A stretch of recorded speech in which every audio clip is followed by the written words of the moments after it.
नमस्कार सभी साथियों को। ये रोड घिरोली से कोलाखाल कनेक्ट हो रही है और ये क्षेत्र चौबटखाल में पर्यटन मंत्री जो है हमारे सतपाल महाराज जी, उनके क्षेत्र में आता है। और लगातार इस रोड पे जितने भी यात्री आते हैं उन्होंने लगातार कई बार चिट्ठियाँ भी लिखी हुई है विभाग को या अपने मंत्री को, है ना। और वो विधायक भी रहे हैं कई बार इस क्षेत्र से और सांसद भी रहे हैं, लेकिन उनके क्षेत्र में ये रोड पता नहीं ना जाने 15-20 सालों से ऐसी पड़ी हुई है, ना इसका कोई सुध ले रहा है ना कुछ ले रहा है। और ये रोड इतनी इस रोड अगर सही होगी तो उम्मीद है कि इस उम्मीद क्या कि मतलब पूर्ण विश्वास है कि इस रोड पे बहुत अच्छा ट्रैफिक आएगा।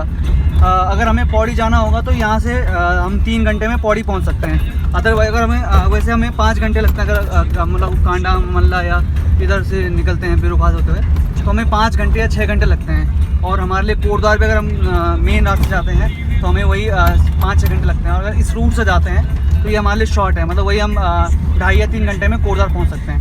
बट ये रास्ता बिल्कुल कई बार पत्राचार लिखने के बाद भी बिल्कुल इस पर ये जैसी कि तैसी रोड है। तो लगातार हम लोग भी इस पर आवाज़ उठाते रहेंगे। उम्मीद है कि जिस प्रकार चाहे मुख्यमंत्री, प्रदेश के मुख्यमंत्री हो या क्षेत्र के विधायक हो, जितने भी प्रतिनिधि हो, लगातार कहते हैं कि हम विकास कर रहे हैं क्षेत्र में, लेकिन जब तक इस प्रकार की रोड का विकास नहीं होगा तो मुझे नहीं लगता कि विकास की बात करना कोई सही बात है। इस प्रकार की ये और ये स्पेशली ऐसे नहीं कि ये रोड किसी एक पर्टिकुलर एक गाँव को कनेक्ट कर रही है। ये कम से कम इस क्षेत्र में 7-8 गाँव हैं। आपका घिरोली है, फिर आपका ये जैकोट है, जैकोट के बाद कोलाखाल है, कोलाखाल के 1-2 गांव और भी है बीच में। ये बिल्कुल सामने आपको दिख रहे हैं। और इसमें मतलब ऐसे नहीं कि बिल्कुल बंद है, इसमें ट्रैफिक है। कई लोग डेली इस पर ट्रैवल करते हैं। यहीं पे ऊपर कई गांव हैं जहाँ उन लोगों की अपनी टैक्सी हैं, वो लोग भी लगातार इस पर शिकायत करते रहते हैं, लेकिन सुध लेने वाला कोई नहीं है।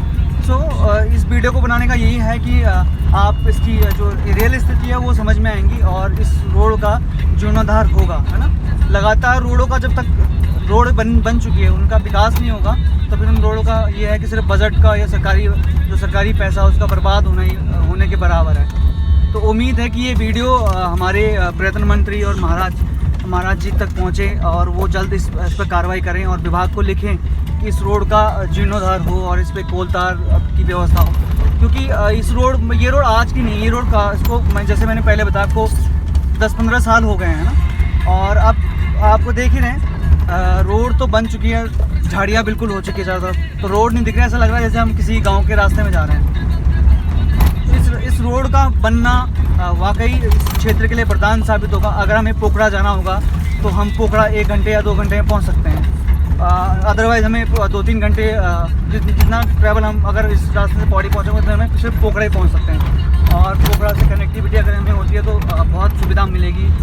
इवन सिर्फ ये रोज़मर्रा की ज़िंदगी को कनेक्ट करने के लिए नहीं, कई हमारे जैसे पोखरा में ITI कॉलेज है तो यहाँ के छात्रों को वहाँ अप डाउन करने में बहुत सहूलियत पैदा होगी। और यहाँ के लोग जो बच्चे दूर पढ़ाई करने जाते हैं उनको ईज़िली वे में वो अप डाउन कर सकते हैं। जैसे अभी गढ़वाल वहाँ पे एक यूनिवर्सिटी बनी है, हिमालय यूनिवर्सिटी, जिसमें प्रोफेशनल कोर्सेज होते हैं। तो वो भी कनेक्टिविटी, अगर इस रोड से कनेक्टिविटी मिलेगी तो वो यहाँ से अप डाउन करके वहाँ एडमिशन ले सकते हैं। स्पेशली सिर्फ पोखरा में जाके रहना नहीं पड़ेगा उन्हें, अपने गाँव से वो लोग ट्रैवल करके वहाँ प्रोफेशनल कोर्स ज्वाइन कर सकते हैं। तो ये स्थिति है इस रोड की। विकास ध्यानी घिरोली से उन्होंने लगातार फेसबुक के माध्यम से, पत्राचार के माध्यम से लिखते रहते हैं कि इस रोड का जीर्णोद्धार हो सकता है। तो एक सामाजिक कार्यकर्ता भी है, अनु पटवाल जी काफ़ी लिखते रहते हैं। इवन जो पूर्व ब्लॉक प्रमुख है सुरेंद्र सिंह रावत जी, उन्होंने विभाग को स्पेशली इस पर चिट्ठी लिखी हुई है। उनसे भी मिलेंगे, उनसे जानेंगे कि आगे इस पर क्या कार्रवाई हुई है। तो इस प्रकार के ऐसे नहीं कि ये संज्ञान में नहीं है या बिल्कुल इस पर बातचीत नहीं हो रही है। लगातार पत्राचार हुए हैं, लोगों ने इस पर सवाल विभाग को लिखे हैं, लेकिन फिर भी वही ढाक के 3 बात मतलब एक कान से दूसरे कान से निकाल देने वाली बात हुई है।